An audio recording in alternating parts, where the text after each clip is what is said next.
You were. It was recording though. Is it recording now? Yeah. Okay, let's start from. Should we start over? I think we should start over anyway. Because I don't remember seeing the little red light. Well, you said you recorded before, but thing is we don't know where it stopped. No, I didn't know. I don't remember seeing the little red light when she first said stuff. So she didn't even turn on the record. No, Samuel turned it on. It was recording because I saw your face in the screen. Then it went black. So it was recording. Is it black now? No, it's recording now. Kevin, get off the ground. It's dirty. So where am I gonna start off from? I feel like we're wasting the camera thing. We just wave into it. Oh, right. My butt hurts. Why does your butt hurt? I'm in a tree. That's not a seat for a butt. Question. Okay. Like the one, what is the best situation you see yourself in 10 years and what is the worst? Remember that? Yeah. Yes. What's the best situation you see yourself in 10 years and what's the worst? The best would actually be being an actor who also draws graffiti and anime characters, because I can do that. So that's awesome. Comedian, baker, because I bake. Yeah. And I forgot the other stuff, but the other thing is I'd live on the moon. The moon. Yeah. What's the worst? The worst would have to be me living in a giant hole, being a professional hobo with nothing but $1 million and have nothing to do with it. The worst. So Saddam Hussein. Ha ha ha. Probably. Okay.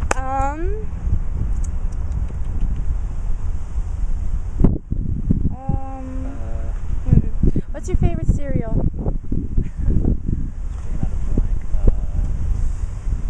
Honey Nut Cheerios. Now, why do you look like a gay hairdresser named Paolo? That's what my friend told me, so. And then this is the funny thing, when I got my hair bleached, she told me, it's Elijah, you even look more like him because he had his hair bleached too. What the hell?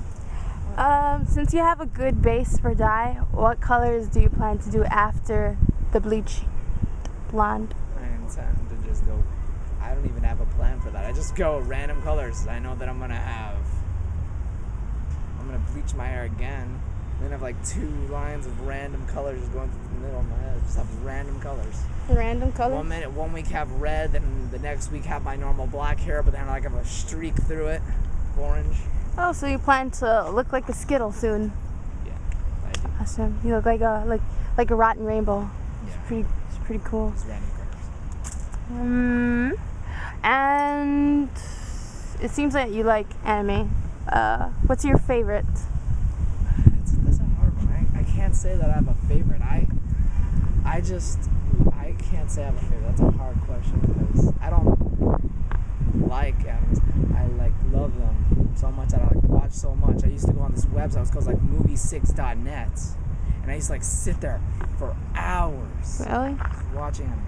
Yeah. When I had nothing to do, I just sit there. If I couldn't go outside, friends weren't around, I'd just sit there watching anime. I love Crunchyroll. Crunchyroll is good, but you gotta wait, especially if you don't have a subscription.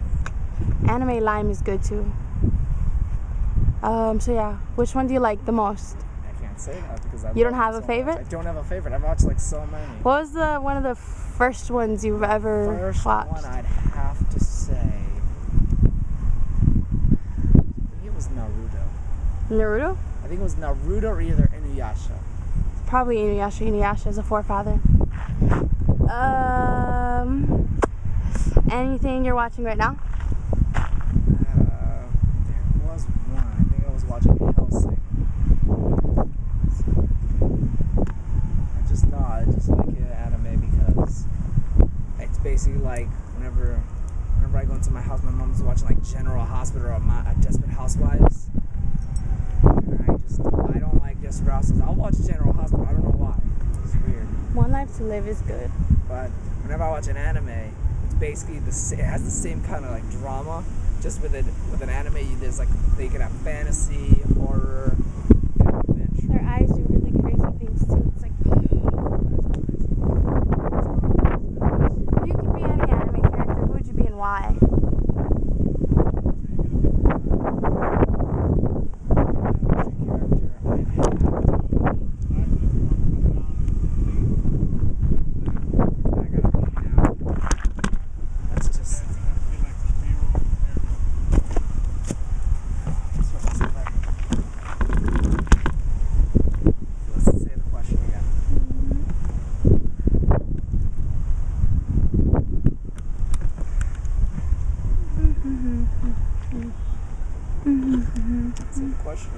1 second.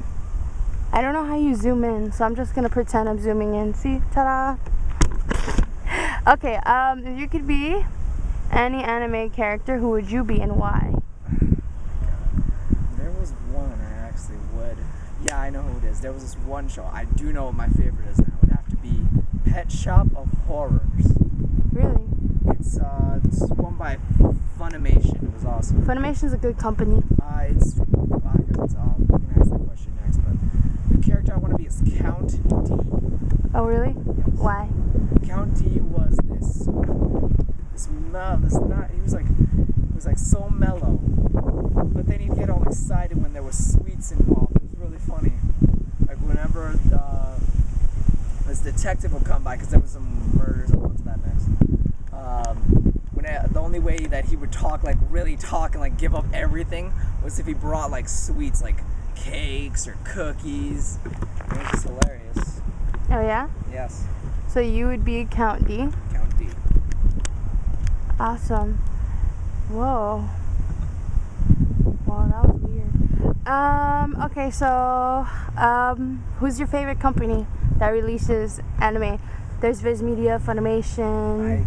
I don't have a favorite. I told you already for that. Really? I don't have a favorite company. I just love anime. It's pretty cool. Can you speak some Japanese? Yes, I can. Not like a full sentence or a full paragraph. I know like insignificant, like little words here and there. It's because that's the reason I watch a lot of anime. I mean, you start to recognize the words, of course. Because like not all anime, you have like the dubbed animes, then you got the ones with the subtitles. I like subs. They're more authentic. So you like read, like whenever I go home, they're like, go read. I go to the computer, turn it on. It's like, what are you doing? I'm reading. I start laughing. Have you seen the new Naruto movies? I actually lost wanting to watch Naruto because I didn't really like. There was no character like that you wanted to latch on. There was like I think it was like Shikamaru and Gaara. Those are my favorite. I love Gaara. And finally, what was a conversation that changed your life? A conversation that changed my life would have to be the one that I had with my grandmother. I don't remember the whole thing because I was just thinking about this one show, Invader Zim.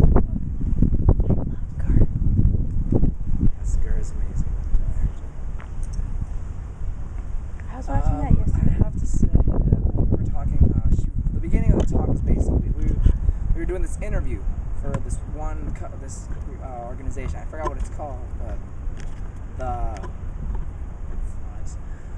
the conversation was about her childhood in Puerto Rico, and like my life was changed in like multiple ways. Like the first thing that changed my life was how right now you'd have to go to the only place to get like fruits and vegetables was at a store, but back then my grandma said there was like trees outside and they could just like climb the tree and grab an apple and eat it and nothing happened.